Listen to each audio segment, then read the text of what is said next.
Welcome to another episode of Tough Talk. My name is Mama Sonyande and today I'm here with NK. NK is the treasurer for the African Community Councils here in South Australia, a community advocate and a strong voice for the African people here. Welcome, NK. Thank you, Mama Sue. Thank you so much for joining us today. So our conversation today is going to be based around the 2018/2019 federal budget that was released a couple of weeks ago. Yep. And the Treasurer, Scott Morrison, is selling the budget as a win for the working class people. But before we get into the talks of tax and all that kind of good stuff, what is your impression about the budget? Just taking you back a little bit in terms of budgets that have been proposed by the government, as in this case the Liberal government or the coalition.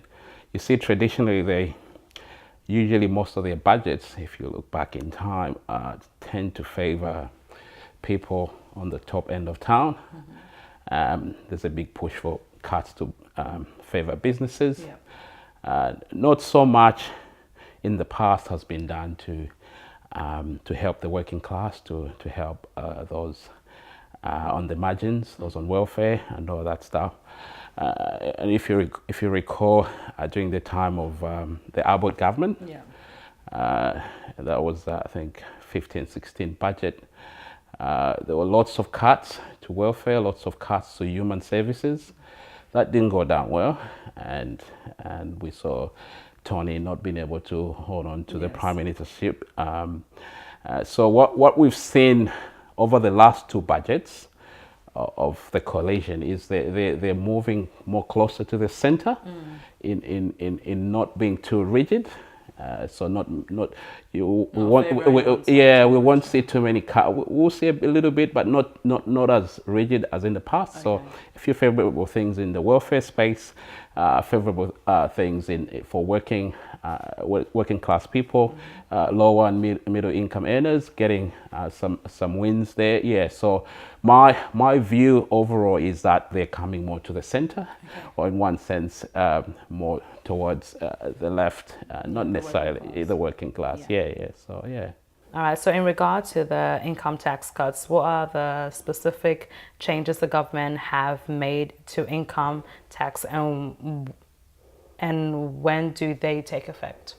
So with the income tax, and that's one of the winners for the taxpayer, will be one of the winners in this budget. So you will see people earning up to $37,000 a year. They'll have obviously and across the board, everyone, the first 18,200 tax free, but then up to 37,000, you have a tax offset which will effectively reduce your tax by $200 a year. So that's the first win. But the bigger win actually for income tax is those in the bracket 87,000 a year to 90,000 a year. So currently, those who are earning over 87,000 a year are paying 37 cents in a dollar. Okay, but what the government is proposing in its budget is that anybody between 87 to 90 will be moved back into the lower bracket, where they will be paying 32.5 cents in a dollar. So that's a big win for a lot of taxpayers, because most taxpayers fall below that range. Effectively, what the government is claiming, and which could well be true, is that 94% of working Australians, will not be paying over 32.5% in a dollar, because 94% fall below that bracket, which would be a win for lower and middle income earners. So what do you think of the tax cuts and the practice and its implications for working class? I welcome the tax propositions and what is being suggested for working class people, because you don't want to work hard and all your money ends up with the the government, or yes. most of your money ends up with the government. So I think there's an incentive to work hard and earn more. I mean, if you're earning up to 90 grand a year, there's an incentive for people to work harder, and which is good. However, there is a sentiment that the proposition of the new tax brackets would still see those higher income earners get most of the benefit. So there is benefits to lower and middle income earners, but some skeptics seem to, and that's not a necessarily proven theory, and those are things you when it actually is implemented and it starts playing out, you start seeing some of those things coming to reality. And actually, one of the things that in answer is when it comes into effect, it's first July. So come 1st July this year, and given the the budget proposals go through Parliament and everybody is happy with that, then we see that coming into effect. Usually, though, around the tax brackets, that there isn't much of a debate around there. There might be a debate around, the New Start allowance and other things. There might be a bit of a fight, but when you look at the tax brackets, that's pretty much set. It's pretty much set in stone. You will see that coming into effect 1st July. Okay, that's not bad. What process is required to ensure the successful implementation of the proposition made in this budget? Well, the processes, as I alluded to earlier, is you will see a lot of debate on these matters. Others will get more attention, like I said, with the tax brackets and all that, not much. But with the New Start, because that's one of the losers. There's been no substantial increment for the last 2 decades, and the government is suggesting that freeze continues. So you see a lot of debate around. The Greens are proposing an increment of $75 a week. So they'll be pushing that, and they're pushing Labor to support that. So you see a lot of debate in that space. Energy as well. The government hasn't really put forward any strong proposals apart from the policy they put out a few months back to say we're adopting that policy. That's the National Energy Guarantee Policy. So you see a bit of pushback on some of those things, but once that comes into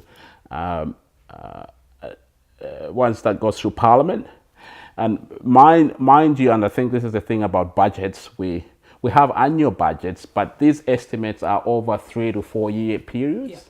The trajectory is over those periods. So you see these benefits not only in the next financial year, but you see them in the years coming.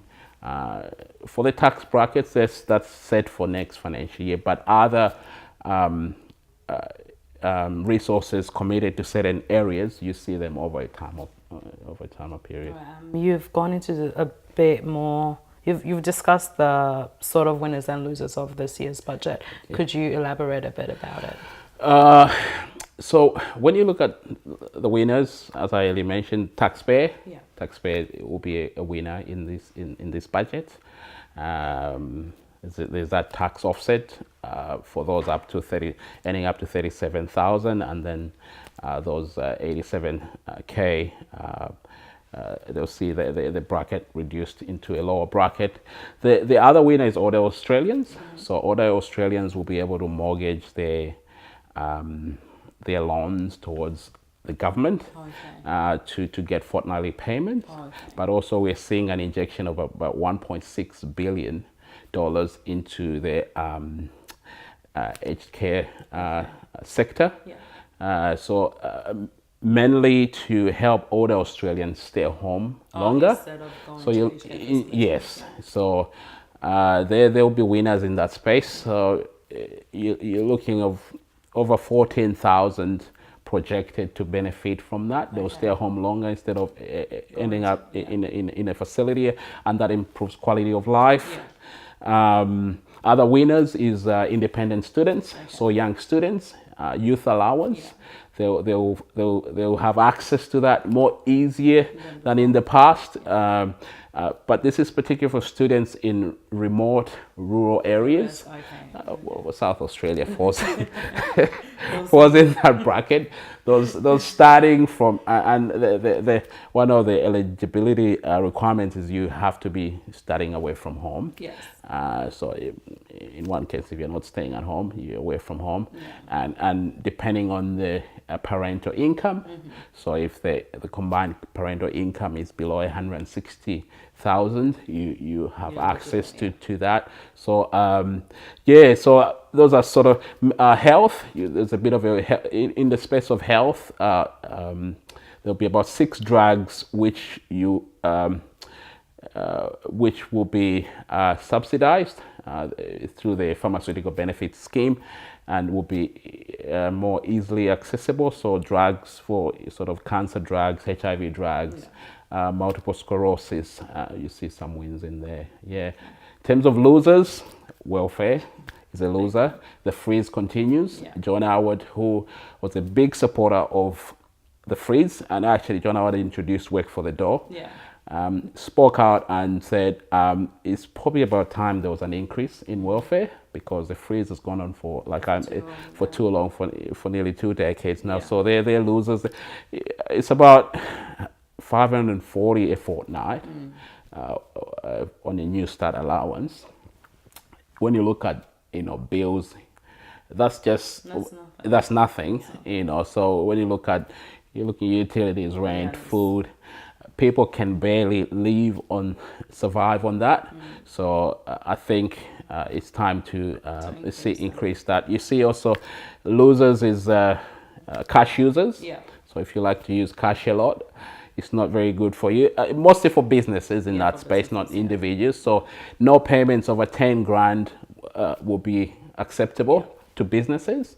The funny term they use, actually, they want to crack down on what they refer to as the black economy, and there'll be a black economy task force set up to crack down on cash payments over 10 grand.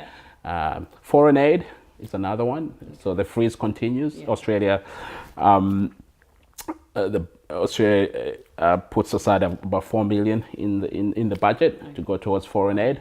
That's been frozen for quite a while. That continues. The procedures within Parliament, what do you think the process would be? Do you believe it's going to be a smooth passage with this new budget within Parliament, or do you think it's going to be a couple of feathers that's going to be rifled?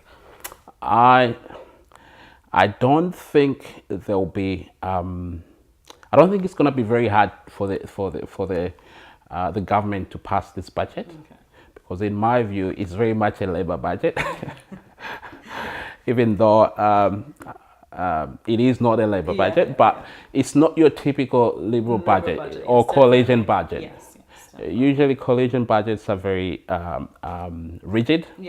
This has a bit of flexibility. Obviously the losers are, as I alluded to, but they're not unbearable. So there will be opposition in some areas, but I don't think there will be oppositions which will hold off the budget for very long. They will be able to pass this budget fairly easily, I reckon. They're proposing cutting back in the Human Services Department. The ABC is another loser. Actually, I missed out the ABC. They're freezing indexation on the funding that goes to the ABC for the next 3 years from next year. So there will be oppositions in those areas, not so much because they're still being funded, but it's just not being indexed for CPI to accommodate the depreciative aspect of money or funds. So I suspect they won't have as much trouble as they've had in the past. Passing this budget.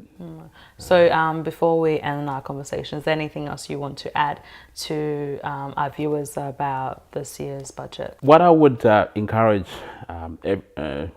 anybody out there, whether you're working working class, maybe you're looking for a job, take time to just look up what's in the budget. Yeah.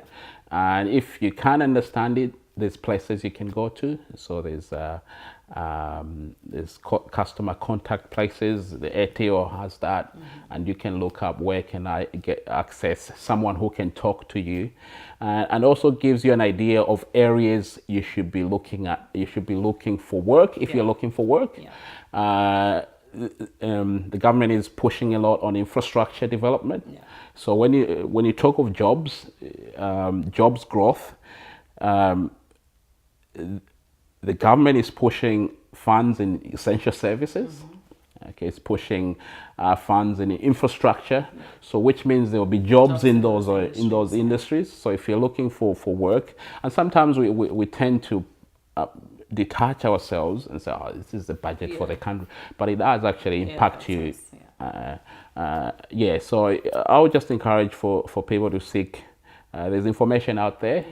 If you don't know where to find it, you can actually look it up and ask. And I think it's as much as there are winners and losers, I think it's for a Liberal government, I think it's a fairly okay budget, I would say. Well, thank you so much for joining us, NK. Thank you as well. I hope you guys loved today's conversation. If you've got any questions, please don't forget to leave some comment below. Share these videos with your family and friends, and we'll see you next time.